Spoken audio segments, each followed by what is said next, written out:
ನೋಡಿ, 28-30 ವರ್ಷ ನಮ್ಮ ಪಕ್ಷ ಭಾರತೀಯ ಜನತಾ ಪಕ್ಷಕ್ಕೆ ಸತತವಾಗಿ ಕೆಲಸ ಮಾಡಿ, ಈ ಪಕ್ಷ ಸಂಘಟನೆ ಮಾಡಿ, ಈ ಜಿಲ್ಲೆ ಅಭಿವೃದ್ಧಿಗೆ ನಮ್ಮ ತಂದೆಯರಿರ್ಬೋದು, ನಾನಿರ್ಬೋದು, ಎಲ್ಲ ಕಡೆಯೂ ಕೂಡ ಸುತ್ತಾಡಿ ಕೆಲಸ ಮಾಡಿದ್ವಿ. ಅದರಲ್ಲಿ ಎಣ್ಣೆ ಮಾತೇನಿಲ್ಲ. ಪಕ್ಷ ಏನು ತೀರ್ಮಾನ ಮಾಡಿ ಯಾರಿಗೆ ಟಿಕೆಟ್ ಕೊಟ್ಟರು ಕೂಡ ನಾವು ಪಕ್ಷಕ್ಕೆ ದುಡಿತೀವಿ. ಅಷ್ಟು ಬಿಟ್ಟರೆ ಇನ್ನೇನಿಲ್ಲ.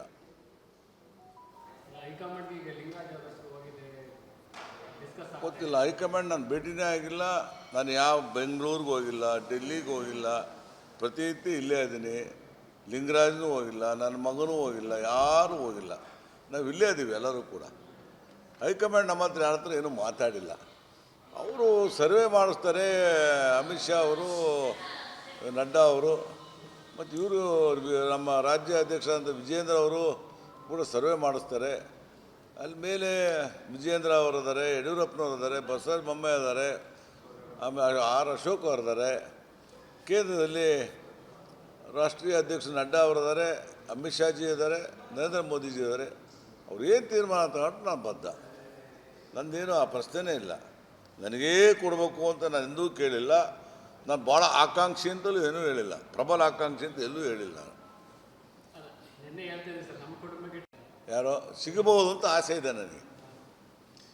ಯಾಕೆ ಅಂದರೆ 28 ವರ್ಷ ಸತತವಾಗಿ ನಾವು ಕೆಲಸ ಮಾಡಿದ್ದೀವಿ, ಪಕ್ಷ ಕಟ್ಟಿದ್ದೀವಿ. ಮತ್ತು ಜನನೂ ಕೂಡ ನಮ್ಮ ಮೇಲೆ ಪ್ರೀತಿ ವಿಶ್ವಾಸ ಇದೆ.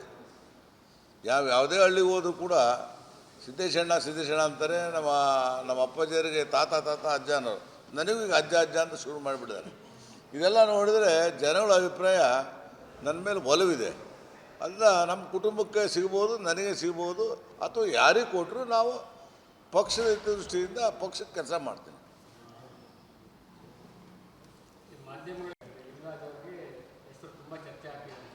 ಎಲ್ಲಿ ಚರ್ಚೆ ಆಗ್ತದೆ?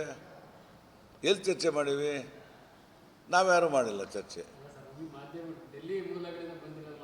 ಗೊತ್ತಿಲ್ಲ. ನೀವು ಡೆಲ್ಲಿಗೆ ಹೋಗಿದಾರಲ್ಲ, ಅವ್ರಿಗೆ ಕೇಳಿದ್ರೆ ಏನೋ ನಿಜವಾದ ವಿಷಯ ಕೊಡ್ಬೋದು. ನಾನು ಡೆಲ್ಲಿಗೆ ಹೋಗಿಲ್ಲಲ್ಲ.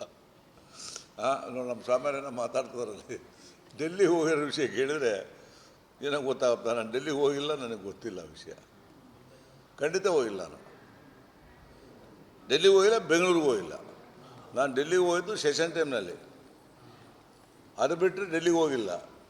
ಬೆಂಗಳೂರಿಗೆ ಹೋಗಿದ್ದು ಯಡಿಯೂರಪ್ಪನವರು ಕರೆದಿದ್ದರು ನಾನು, ಹರೀಶನ್ನ, ನಮ್ಮ ರಾಜ್ಯಾಧ್ಯಕ್ಷ. ಅವತ್ತು ಹೋಗಿದ್ದೆ ಅಷ್ಟೇ, ಬಿಟ್ಟರೆ ನಾನೇನು ಹೋಗಿಲ್ಲ.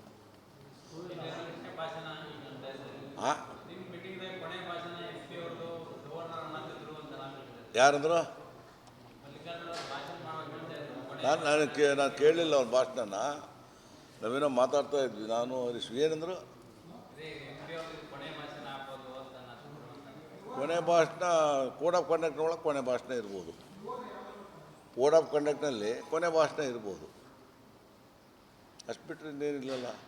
ಮತ್ತು ಚುನಾವಣೆ ಆದಮೇಲೆ ಮತ್ತೆ ಭಾಷಣ ಮಾಡೇ ಮಾಡ್ತೀವಿ. ಚುನಾವಣೆ ಜಿದ್ದಿ ಭಾಷಣ ಮಾಡೇ ಮಾಡ್ತೀವಿ. ಯಾರು ಟಿಕೆಟ್ ಕೊಟ್ಟರು ಭಾಷಣ ಮಾಡ್ತೀನಿ. ಅವರವೇನದ ವೈಫಲ್ಯಗಳು ಅವನ್ನ ಹೇಳ್ತೀವಿ ನಾವು. ಕಾಂಗ್ರೆಸ್ಸಿನ ವೈಫಲ್ಯ ನಾವು ಹೇಳ್ತೀವಿ, BJP ಸಾಧನೆ ನಾವು ಹೇಳ್ಕೊಂತೀವಿ. ಕೊನೆ ಭಾಷಣ ಹೆಂಗಾಗುತ್ತೆ? ಏನೋ ಬಹುಶಃ ಅವ್ರಿಗೇನಾದ್ರು ಕೊನೆ ಭಾಷಣ ಐತೆ ಗೊತ್ತಿಲ್ಲ.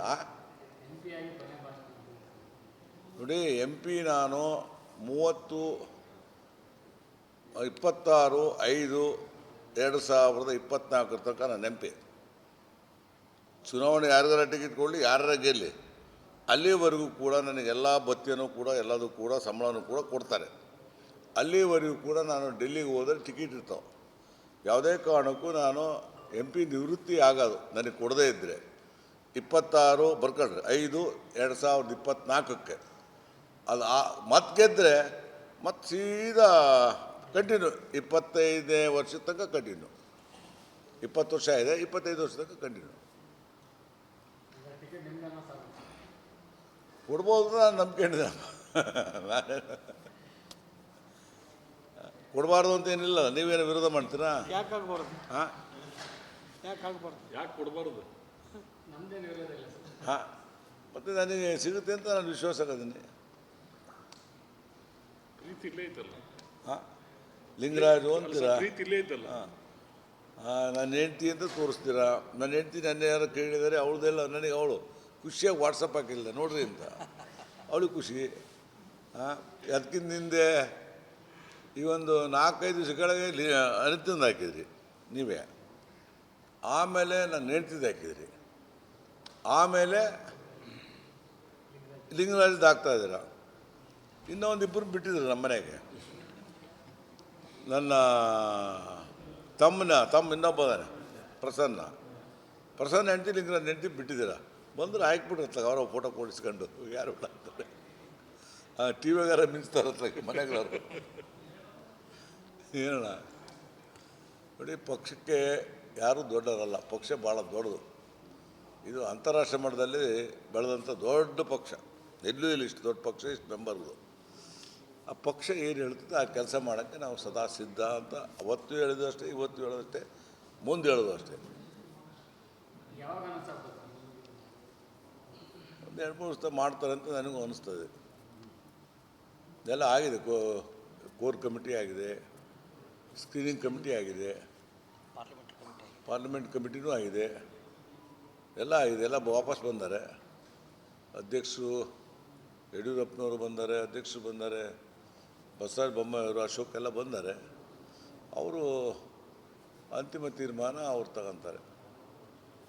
ನಮ್ಮ ರಾಷ್ಟ್ರೀಯ ಅಧ್ಯಕ್ಷರು ಅಮಿತ್ ಶಾಜಿ, ನರೇಂದ್ರ ಮೋದಿಜಿಯವರು ಬಿಟ್ಟರು. ಯಾರಿಗೂ ಗೊತ್ತಿಲ್ಲ ಅವ್ರೇನು ತೀರ್ಮಾನ ಅಂತ. ಆ ತೀರ್ಮಾನಕ್ಕೆ ಎಲ್ಲರೂ ಬದ್ಧ.